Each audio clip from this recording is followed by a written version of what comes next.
As you have already noticed, my long-term decision to buy didn't work out that well at all. I have lost more than 5,000 units of money. I'm not going to fight the trend and I'm going to close my position. It looks like the Bitcoin is not going to rebound and it just keeps going down, unfortunately for me. So I decide to move on to Coinbase Exchange and short with a stop loss of 12,000, more than 12,000. So we can as well put this into 13,000, which is just fine. And that's 2 Bitcoins down. I'm currently running a nearly 25,000 units of money deficit. That's a paper trading account, as you may have noticed already. And this is where my long-term decision goes down to. Now, what's happening to the Bitcoin? I've took a look at the articles out there, and it looks like more regulation is being put on Bitcoin, and it may be that due to this the price is going down significantly. Now for a shorter template, we're going on to a minute right here, and that is where the Bitcoin currently sits, right here. And on the 1 minute it was consistently moving south. Okay, and it's blowing up right here, so it may as well start to choose a direction. So for example, here it was blowing up and it went south quite heavily right here by a few hundred. Then it was here blowing up for quite a bit of time. So Bitcoin is a lot less volatile when it comes to trading an hour or so, but obviously there are still opportunities to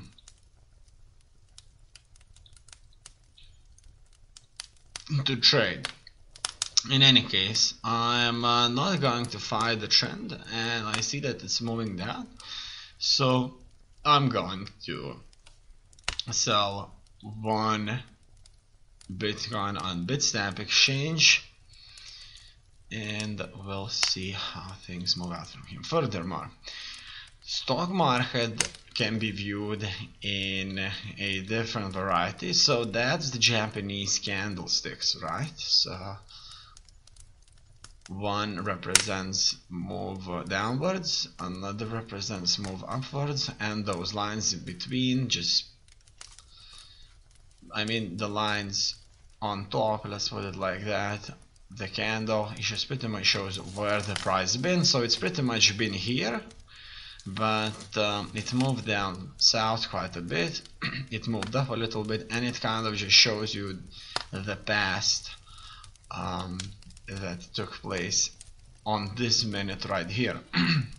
There are others, so that's another one right here. It's called bars, and it's, for me personally, I prefer the candles.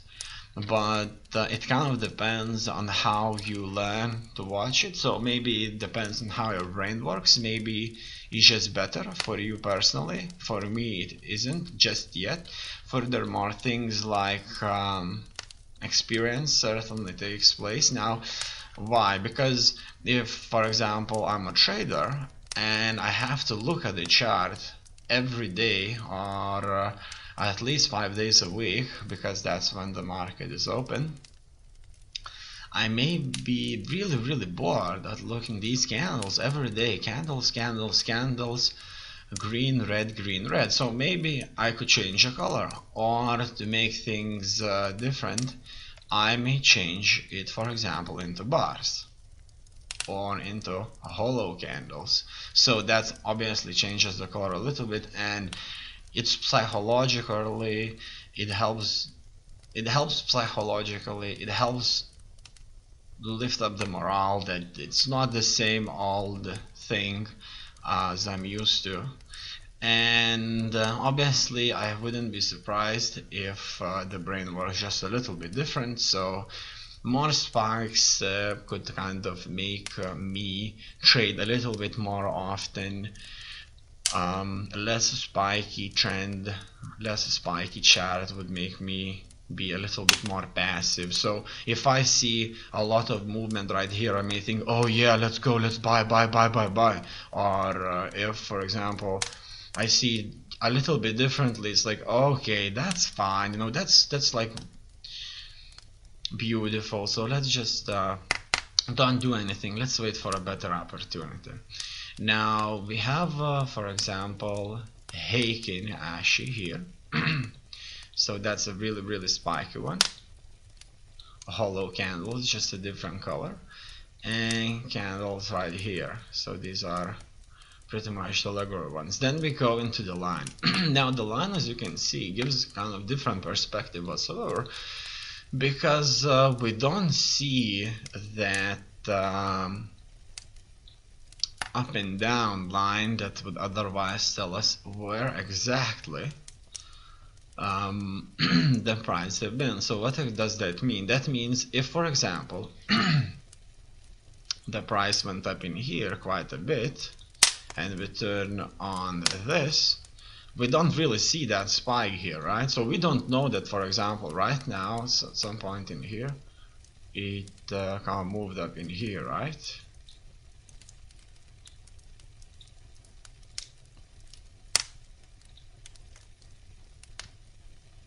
So as you can see, it spikes up quite a bit here,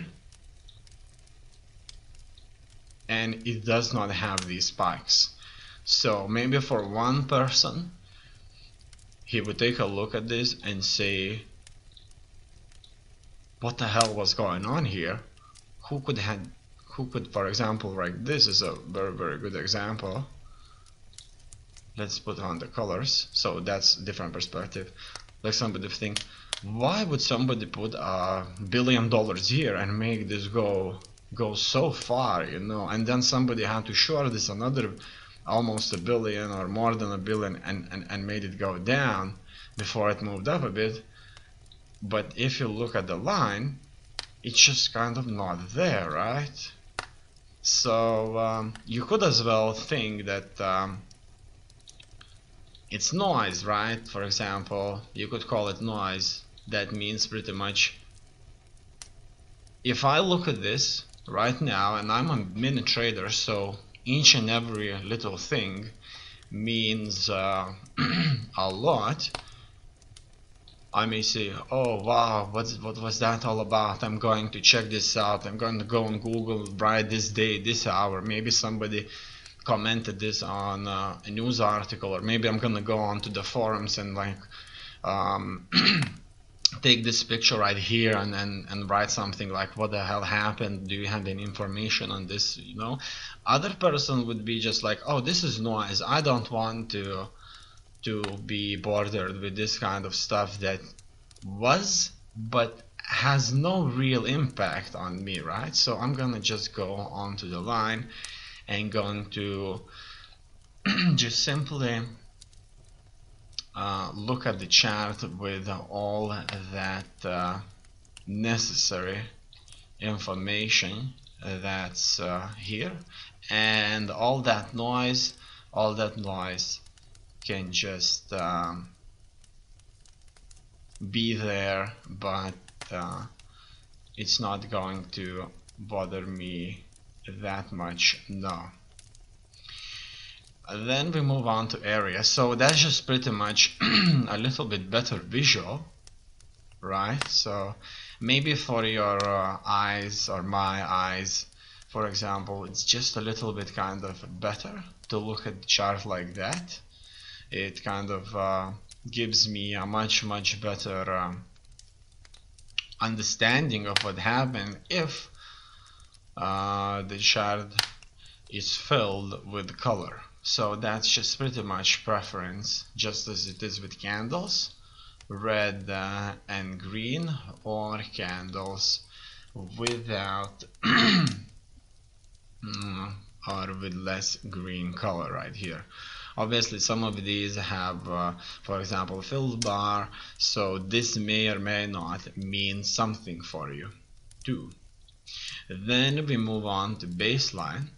So what does this mean? It just pretty much tells you where the market currently is in relation to where it was. So for example, you don't really know if it went up or down, right?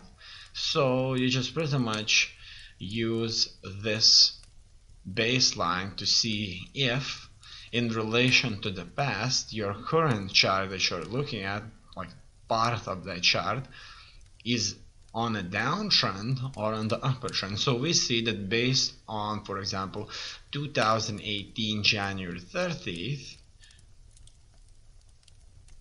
to 2018 January 31,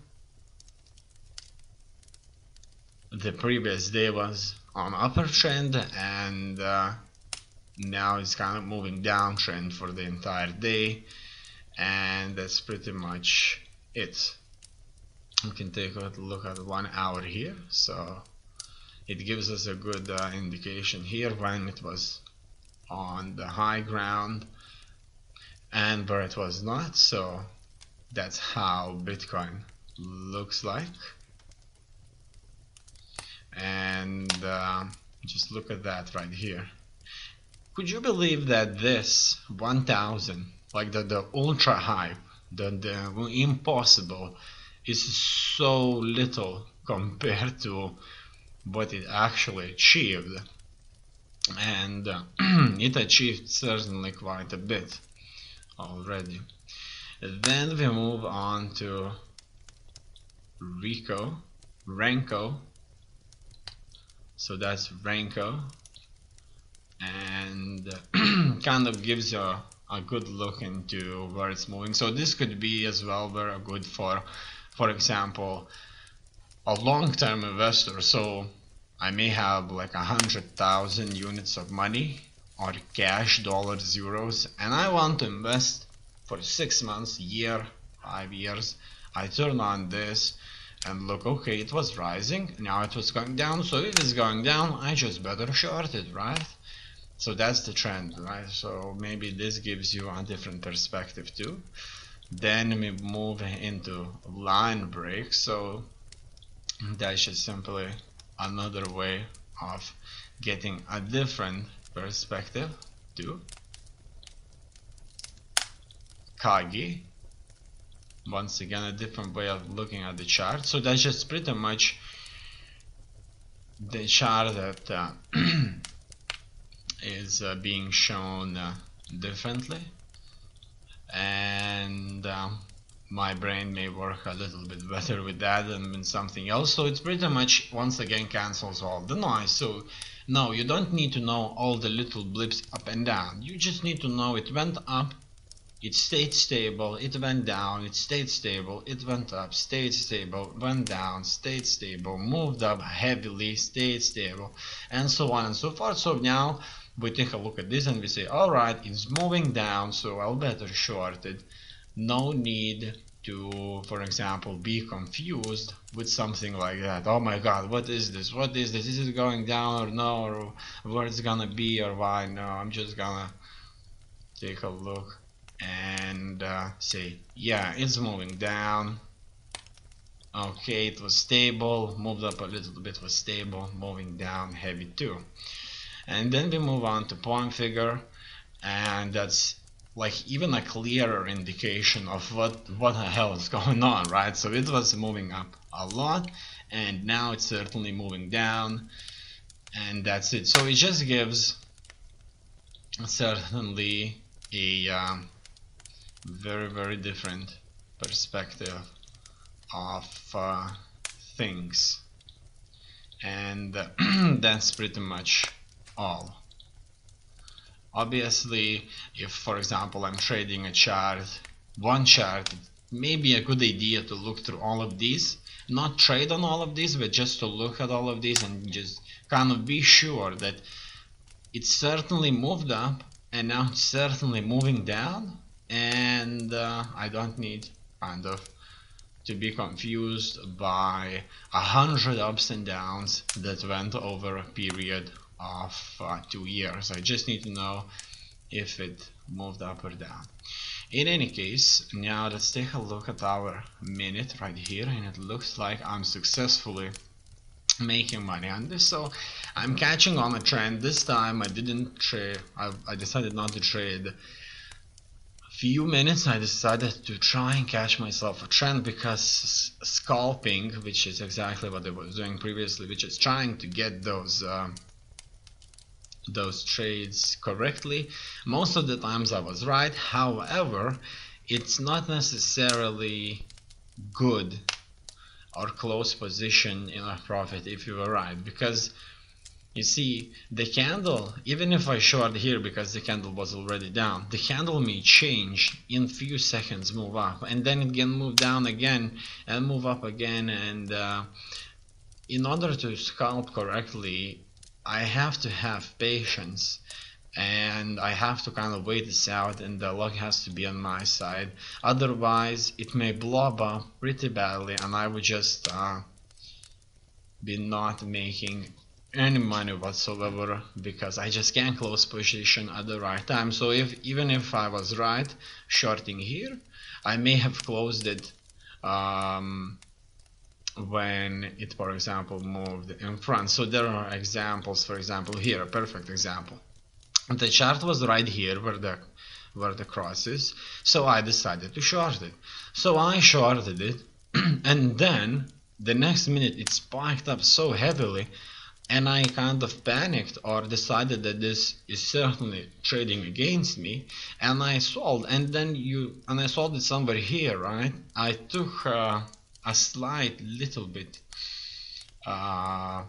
down, kind of minus, and then the chart moved back. However, it opened here, so I may think, oh yeah, I was right, I lost so little, but I could have closed it here, or I could have waited even further, closed it there, or I could have waited even more and closed it there. So it kind of depends, right? So what I'm looking for here is I'm simply looking for an opportunity to catch a trend that's going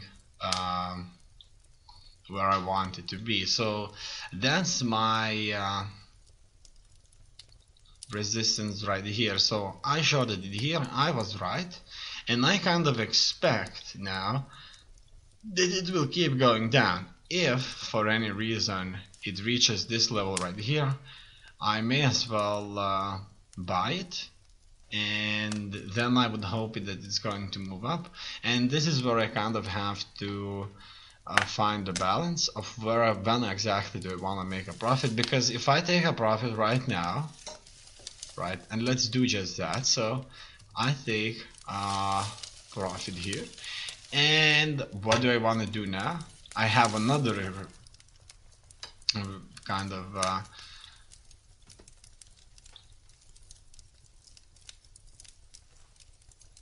resistance level here that I may see as a resistance or support, but I decide to kind of move along the trend, and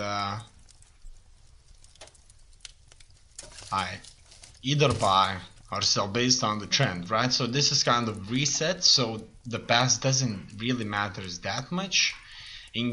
Just besides the fact that I know that this is another resistance level and that's another support level, so I take this into consideration and I choose my trade here, and because it's going down I decide to sell, right? This could be a correction, but in any case I decide to sell it if it moves against me a little bit too much. I'm just gonna buy, and I'm going to try, let's say, and do that until I kind of reach up and make another 100. So the thing about this minute trading is obviously, most importantly, is being